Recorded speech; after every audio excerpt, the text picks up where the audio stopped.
जय हिंद दोस्तों, कैसे हैं आप लोग। तो आगे बढ़ते हैं अपनी कॉन्स्टिट्यूशन की सीरीज़ को आगे बढ़ाते हुए, और आज बात करेंगे article 22 that is protection against arrest and detention. So article 22 क्या कहता है? आर्टिकल 22 बात करता है प्रोटेक्शन ऑफ पर्सन्स और protection to persons who are arrested और डिटेन्ड। ये उन लोगों के प्रोटेक्शन के बारे में बात कर रहा है जिन लोगों को अरेस्ट किया गया है या फिर डिटेन किया गया है। दोनों में डिफरेंस क्या होता है? अरेस्ट की जब हम बात करते हैं तो मोस्टली उन लोगों को अरेस्ट किया जाता है जिनके अगेंस्ट कुछ चार्जेस होते हैं, यानी आपके ऊपर आईपीसी के कुछ सेक्शंस जो हैं वो पुट ऑन किए जाएंगे और फिर आपको अरेस्ट किया जाएगा। वेयर एवर जब हम डिटेन्ड शब्द की बात करते हैं तो डिटेन्ड आपका दो तरीके से आपको डिटेन किया जाता है। एक प्यूनिटिव डिटेंशन होता है, राइट, और दूसरा आपका प्रिवेंटिव डिटेंशन होता है। And in case of preventive detention हो सकता है कि बिना किसी चार्ज के भी आपको डिटेन किया जा सकता है, तो उस केस में आपको अरेस्ट नहीं कहेंगे, उस केस में आपको डिटेन्ड कहेंगे, राइट। सो डिटेंशन जो है, जो मैंने अभी आपको बताया, ये दो तरीके से होता है। One is your punitive detention and then you have your preventive detention. जब हम प्यूनिटिव डिटेंशन की बात करते हैं तो नाम से ही आपको पता चल रहा है कि प्यूनिटिव डिटेंशन का मतलब कि किसी व्यक्ति ने कोई क्राइम कर लिया है, कोई ऑफेंस जो है वो कमिट हो चुका है, और फिर उस व्यक्ति को क्या किया जा रहा है, उसको डिटेन किया जा रहा है, राइट। क्यों डिटेन किया जा रहा है? इसलिए डिटेन किया जा रहा है क्योंकि उसने कोई ऑफेंस कमिट किया गया है, ठीक है। और ये जो डिटेंशन है वो आफ्टर ट्रायल किया गया है। आफ्टर ट्रायल मतलब कि आपको जो है अरेस्ट किया गया, आपके ऊपर चार्जेस लगाए गए, फिर आपका ट्रायल होता है। ट्रायल में क्या होता है, आपके जो है, अगर हम इस प्रोसेस को समझें तो सबसे पहले आपने कोई क्राइम किया, फिर आपके खिलाफ एफआईआर हुआ, पुलिस ने फिर चार्जशीट जो है वो फाइल करी, ठीक है, और उसके बाद फिर आपका ट्रायल होता है और आपको कन्विक्ट कर दिया जाता है, यानी आपके ऊपर जो आरोप है वो साबित हो गए और फिर आपको क्या किया जाएगा, डिटेन किया जाएगा। और ये वाला जो डिटेंशन होगा इसी को कहा जाएगा प्यूनिटिव डिटेंशन, ठीक है, इसे कहा जाएगा प्यूनिटिव डिटेंशन।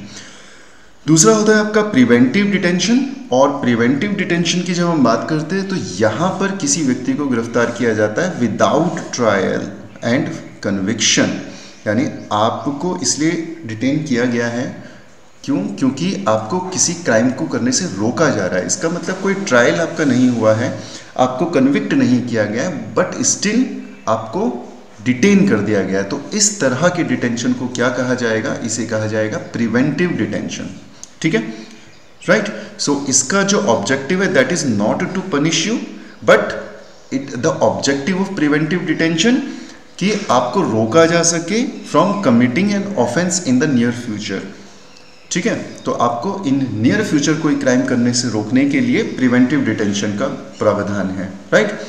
दस preventive detention is only a precautionary major. Precautionary major मतलब ये प्रिकॉशन के तौर पर लिया जा रहा है आपको रोकने के लिए किसी भी तरह के क्राइम को करने के लिए, right. And it is based on suspicion, कि आपके ऊपर डाउट है, पुलिस को डाउट है कि आप हो सकता है कोई क्राइम कर सकते हैं, आपकी हिस्ट्री ऐसी है, राइट, सर्कमस्टांसेस ऐसे हैं कि there is very high possibility कि आप जो है किसी तरह का क्राइम कर सकते हैं। दैट इज़ द रीज़न आपको उस क्राइम को करने से रोकने के लिए प्रिवेंटिव डिटेंशन पुलिस कर सकती है, राइट। सो आर्टिकल 22 में आपको दो पार्ट देखने को मिलते हैं, right, two parts. First part deals with cases related to ordinary laws and the second part deals with the cases related to preventive detention law. तो आर्टिकल 22 में दो तरीके से होता है। देखो, अगर हम आर्टिकल 22 की बात करें तो इसमें मैंने आपको बताया, पहले है आपके प्यूनिटिव डिटेंशन, ठीक है। तो प्यूनिटिव डिटेंशन का मतलब कि आपने कोई क्राइम किया है। अगर आपने कोई क्राइम किया है तो आईपीसी में उसके लिए कोई सेक्शंस होंगे और इन्हीं को हम ऑर्डिनरी लॉज कहते हैं। तो ऑर्डिनरी लॉज के साथ डील करता है आपका आर्टिकल 22 का क्लॉज 1, ठीक है, यानी उसके दो पार्ट हैं। तो पहला पार्ट डील करेगा किसके साथ? डील करेगा ऑर्डिनरी लॉज के साथ, क्योंकि वो प्यूनिटिव डिटेंशन है। जो दूसरा जो पार्ट है वो डील करता है किसके साथ? वो डील करता है आपके प्रिवेंटिव डिटेंशन लॉ के साथ। वेरी इंपॉर्टेंट, ठीक है। तो 22 को आप दो पार्ट में डिवाइड करेंगे। The first part of article 22 confers the following rights on a person. तो अब हम बात करेंगे प्यूनिटिव डिटेंशन लॉ की, प्यूनिटिव की, ठीक है। तो जिन लोगों को आर्टिकल 22 पार्ट 1 के हिसाब से डिटेन किया जाता है, यानी प्यूनिटिव लॉस के हिसाब से यानी ऑर्डिनरी लॉस के हिसाब से डिटेन किया जाता है, उनके कुछ राइट्स होते हैं। कौन कौन से राइट्स होते हैं? पहला, right to be informed of the grounds of arrest, यानी अगर उन्हें गिरफ्तार किया जा रहा है तो उनको बताना पड़ेगा कि उनको अरेस्ट करने का ग्राउंड क्या है, राइट? किस आधार पर, on what grounds they have been arrested. तो एक तो ये हो गया। दूसरा, right to consult and be defended by a legal practitioner, जिस व्यक्ति को गिरफ्तार किया जा रहा है 22(1) के हिसाब से यानी प्यूनिटिव डिटेंशन के हिसाब से, उसका यह अधिकार होगा कि वो लीगल प्रैक्टिशनर को कॉल कर सकता है, उससे कंसल्ट कर सकता है। तीसरा है right to be produce before a magistrate within 24 hours including the journey time. ठीक है, तो यहाँ पर क्या होगा, यहाँ पे जो व्यक्ति है जिसको अरेस्ट किया जा रहा है उसको 24 आवर्स के अंदर जो है क्या करना पड़ेगा, उसको प्रेजेंट करना पड़ेगा मजिस्ट्रेट के सामने। This is important. तो ये 3 राइट आपको देखने को मिलते हैं जो कि किसके पास है, ये उन लोगों के पास है जिन्हें आर्टिकल 22 क्लॉज 1 यानी ऑर्डिनरी लॉस के साथ जो डील करते हैं, ऑर्डिनरी लॉस के तहत अगर उन्हें अरेस्ट किया जा रहा है तो यहाँ पर उनको ये राइट्स दिए गए हैं। इसके अलावा कौन सा राइट है? Right to be release after 24 hours unless the magistrate authorise further detention, right? तो अगर मजिस्ट्रेट ने अलाउ नहीं किया डिटेंशन को कंटिन्यू करना तो 24 आवर्स बाद आपको रिलीज कर दिया जाएगा। ये किसकी बात हो रही है? 22(1) की बात हो रही है। ठीक है, वेरी इंपॉर्टेंट। तो 22(1) में जो राइट आपको दिए गए हैं, 4 जो आपको राइट्स दिए गए हैं, these are not available to an enemy alien. Very important. जैसे कसाब की अगर हम बात करें तो उसको ये नहीं मिलेंगे ये राइट, क्योंकि कसाब जो है जब 26 नवंबर 2008 आई गेस जब मुंबई अटैक्स हुए थे, तो उस वक्त क्या हुआ था, जब इन लोगों को आप अरेस्ट करेंगे तो इनके ऊपर कौन से लॉज लगेंगे? और ऑर्डिनरी लॉज लगेंगे क्योंकि क्राइम कर चुके हैं वो। ठीक है, तो प्यूनिटिव डिटेंशन होगा उनका। तो ऑर्डिनरी लॉज अगर लगेगा तो हम अगर देखें तो ऑर्डिनरी लॉज अगर लगता है तो ये उनके राइट होने चाहिए। Right to be informed of the grounds of arrest, right to consult and defended by a legal practitioner, right to be produced before a magistrate within 24 hours, right to be released after 24 hours। लेकिन ये नहीं मिलेगा, क्यों? क्योंकि because they are enemy alien। ठीक है, तो आपको याद रखना है कि प्यूनिटिव डिटेंशन में भी कुछ ऐसी जो है प्रावधान हैं, प्रोविजंस हैं जहाँ पर ये काम नहीं करेगा। तो एक तो हो गया एनिमी एलियन, या फिर अगर किसी व्यक्ति को प्रिवेंटिव डिटेंशन के हिसाब से अगर डिटेन किया गया है तो उसको भी ये 4 राइट्स नहीं मिलेंगे। Very important. ठीक है, दूसरा, सुप्रीम कोर्ट क्या बोला? सुप्रीम कोर्ट का ये ऑब्जर्वेशन है कि 22(1) प्यूनिटिव डिटेंशन की जब हम बात कर रहे हैं तो उसमें जिन डिटेंशन शब्द का इस्तेमाल किया गया है या जिन लोगों को अरेस्ट करने के बारे में बात आई है उसमें क्या नहीं आएगा? तो इसमें वो लोग नहीं आएंगे जो कि अरेस्ट हुए हैं under the orders of a court. Civil arrest अगर उनका हुआ है, arrest on failure to pay the income tax, क्योंकि देखो अरेस्ट अलग अलग तरीके से होते हैं। तो एक तो तरीका होता है जिसमें आपने कोई क्राइम किया है, राइट, जैसे मर्डर किया है तो आपको जो है 22(1) के हिसाब से 4 फंडामेंटल राइट्स आपके मिलेंगे क्योंकि आप ऑर्डिनरी लॉस के हिसाब से अरेस्ट हुए हो, राइट। आपने अगर चोरी करी है, ठीक है, सो एंड सो फोर्थ। लेकिन यहाँ पर सुप्रीम कोर्ट का ऑब्जर्वेशन है कि अगर आपको अरेस्ट किया जा रहा है और उसका आधार है इनकम टैक्स, कि भैया आपने इनकम टैक्स पे नहीं किया, या फिर आपने लोन पे नहीं किया, राइट, या फिर आपने कंटेम्प्ट ऑफ कोर्ट किया है, तो इन केसेस की वजह से अगर आपको अरेस्ट किया जा रहा है तो आर्टिकल 22 का जो 1 है, जो क्लॉज 1 है, जो पार्ट 1 है, वो यहाँ पर नहीं लगेगा। ठीक है, वेरी इंपॉर्टेंट। तो ये भी आपको याद रखना है। तो ये केवल और केवल कहाँ पर इम्प्लीकेबल है? एक्ट ऑफ अ क्रिमिनल और क्वासाई क्रिमिनल नेचर। ये केवल क्रिमिनल केसेस के लिए है, सिविल केसेस के लिए ये नहीं है। अब बात करते हैं सेकेंड पार्ट की। Second part of article 22, it deals with preventive detention. और ये क्या करता है? ये प्रोटेक्शन देता है उन लोगों को जिन लोगों को अरेस्ट किया गया है प्रिवेंटिव डिटेंशन लॉस के अनुसार, राइट। वेरी इंपॉर्टेंट, ये जो प्रोटेक्शन है this has been granted to both citizens as well as aliens. तो आर्टिकल 22 का जो पार्ट 2 है, राइट, जो कि आपका प्रिवेंटिव डिटेंशन है, ये आपके पर्सन्स को दिया गया है, पर्सन्स का मतलब आपके सिटीजन्स को भी दिया गया है और नॉन सिटीजन्स को भी दिया गया है। ये स्टेटमेंट आपका एग्जाम में बनता है, राइट। अब इसमें क्या क्या चीज़ें शामिल हैं, तो इसमें 3 इंपॉर्टेंट फैक्टर्स हैं। पहला, the detention of a person can not exceed 3 months. ये क्वेश्चन ऑलरेडी पूछा जा चुका है, आपको याद रखना है कि प्रिवेंटिव डिटेंशन में किसी भी व्यक्ति को 3 महीने से ज़्यादा, 3 मंथ्स से ज़्यादा डिटेन नहीं किया जा सकता, ठीक है। एक तो ये, लेकिन किया जा सकता है, इसमें भी कुछ कंडीशंस हैं। कैसे?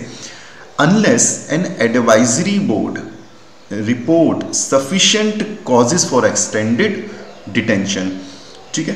तो यहाँ पर अब क्या होगा, एक एडवाइजरी बोर्ड होगा और उस एडवाइजरी बोर्ड में जो मेंबर्स होंगे वो होंगे आपके जजेस ऑफ द हाई कोर्ट। ये क्वेश्चन भी आपका कहीं टेस्ट सीरीज में था कि डिटेंशन से रिलेटेड जो एडवाइजरी बोर्ड होता है उसमें मेंबर कौन होते हैं, तो जजेस ऑफ हाई कोर्ट, राइट।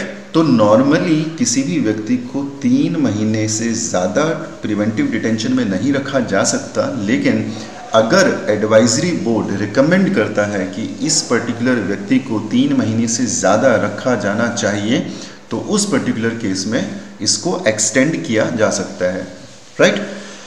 दूसरा, the grounds of detention should be communicated to the detenu. जो आधार है, यानी जिस व्यक्ति को डिटेन किया जा रहा है, प्रिवेंटिव डिटेंशन दिया जा रहा है, उसको ये बताना पड़ेगा कि उसको प्रिवेंटिव डिटेंशन में क्यों रखा जा रहा है, ठीक है।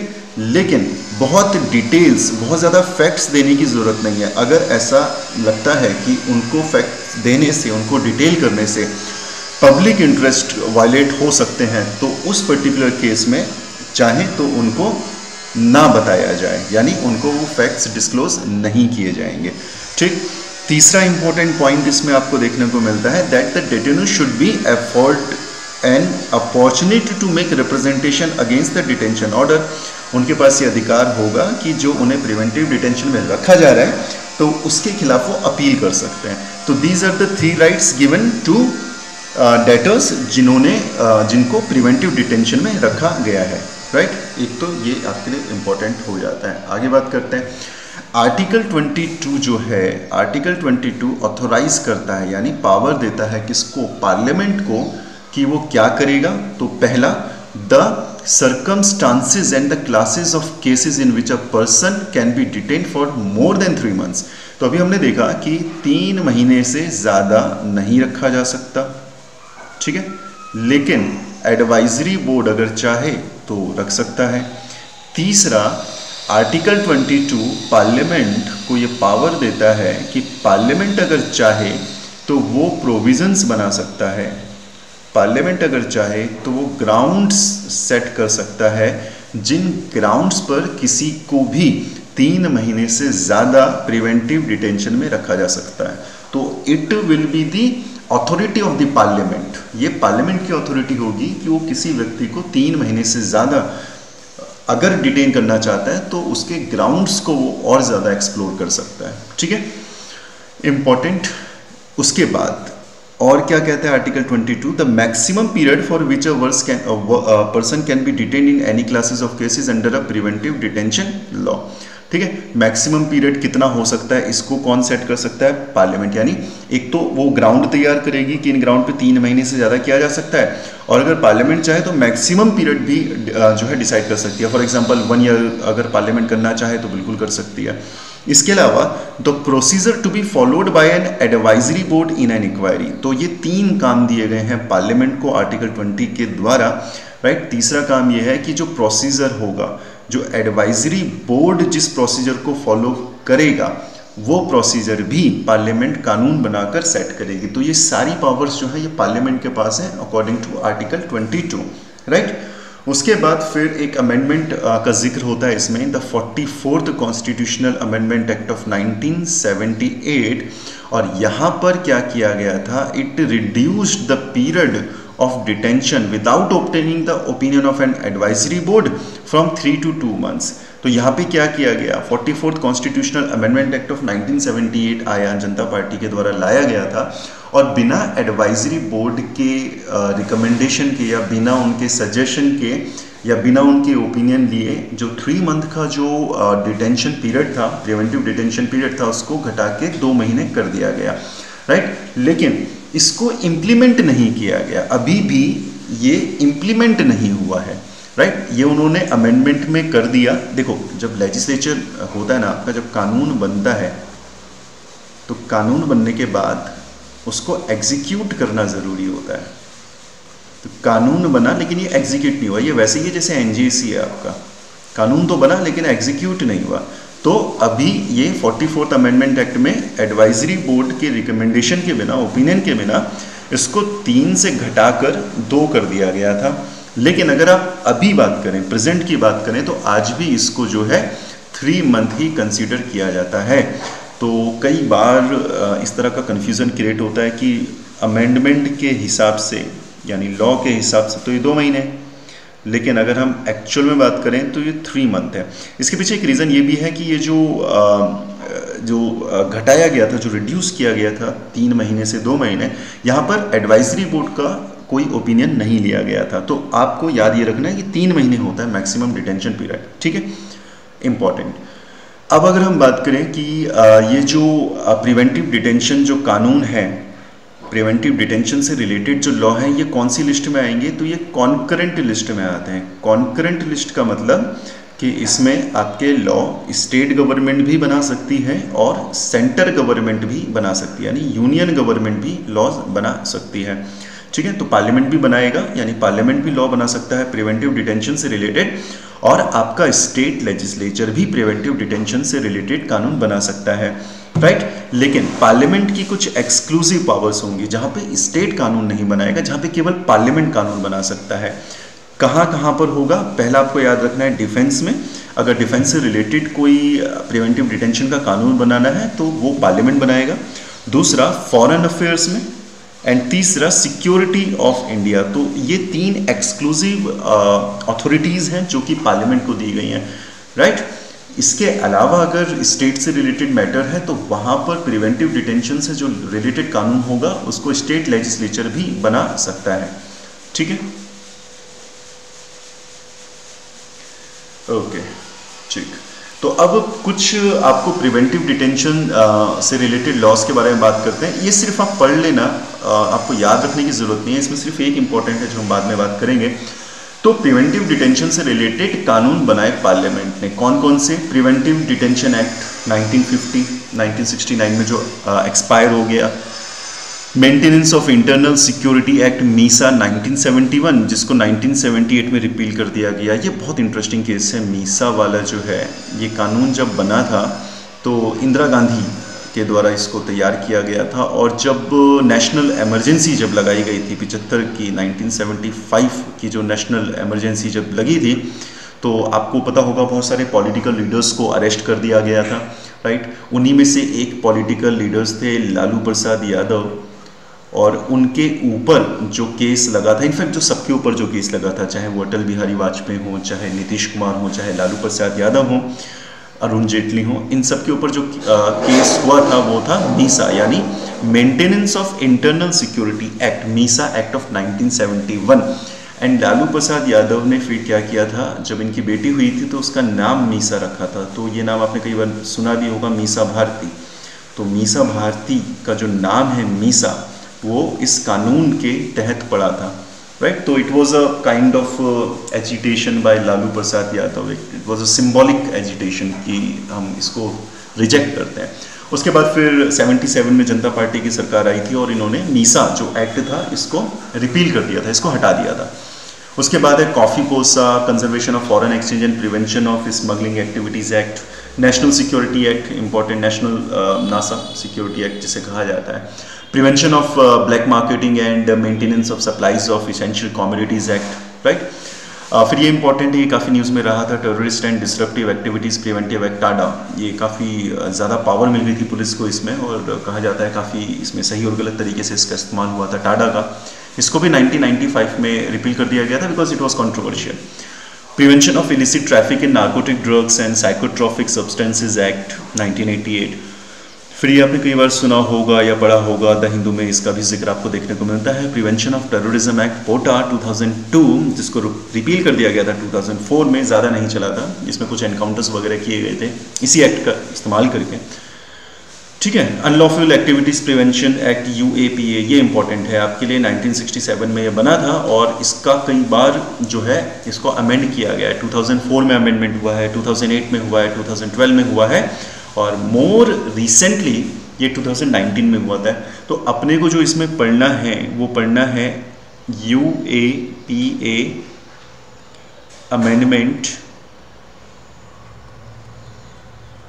2019 and this is going to be your assignment. ये आपका असाइनमेंट है, आपको ये लिखना है और जो इंस्टीट्यूट का ग्रुप है उसमें आपको ये डालना है, या जो जुड़े नहीं हैं ग्रुप से वो नीचे कमेंट बॉक्स में ज़रूर इसके बारे में लिखें, गूगल सर्च करें, राइट। और ये बहुत ही इंपॉर्टेंट है आपके मेंस के पर्सपेक्टिव से और प्री के पर्सपेक्टिव से भी बहुत ज़्यादा इंपॉर्टेंट है। तो इस पूरी स्लाइड में एक लॉ जो आपको याद रखना है वो अनलॉफुल एक्टिविटीज़ प्रिवेंशन एक्ट या फिर amendment act UAPA act of 2019 आपको याद रखना है, ठीक। उसके बाद कंक्लूजन में आप क्या याद रख सकते हैं, that it is the fact और it is a very unfortunate fact that no democratic country in the world has made preventive detention as an integral part of the constitution. तो probably India is the only country जहाँ पर preventive detention को constitution में जगह मिली है, ठीक है, preventive detention को कॉन्स्टिट्यूशन में जगह मिली है। अदरवाइज मोस्टली कंट्रीज़ ने इसको ख़त्म कर दिया है या फिर अगर इम्प्लीमेंट भी किया है तो ऑर्डिनरी लॉज में है, कॉन्स्टिट्यूशन में इसको जगह नहीं दी गई है। अमेरिका में तो है ही नहीं, लोगों को पता ही नहीं कि व्हाट इज़ प्रिवेंटिव डिटेंशन, ठीक है। ब्रिटेन में इसका काफ़ी इस्तेमाल हुआ था first and second world war के टाइम पर, राइट। तो इंडिया में आज भी इसको इस्तेमाल किया जा रहा है बट बहुत ज़्यादा कोई स्ट्रॉन्ग आर्ग्यूमेंट नहीं है इसके पीछे। So this is it about article 22 and I hope आपको समझ में आया हो। और जब भी आप ये लेक्चर सुन रहे हैं, मैं आपको कई बार कह चुका हूँ कि आपको अपनी लक्ष्मीकांत के साथ बैठना है और साथ के साथ नोट्स तैयार करने। So thank you so much for being with me and मिलते हैं जल्दी अपने अगले लेक्चर के साथ, अगले चैप्टर्स के साथ। Till then take good care of your family, take care of your self. Thank you so much, God bless you.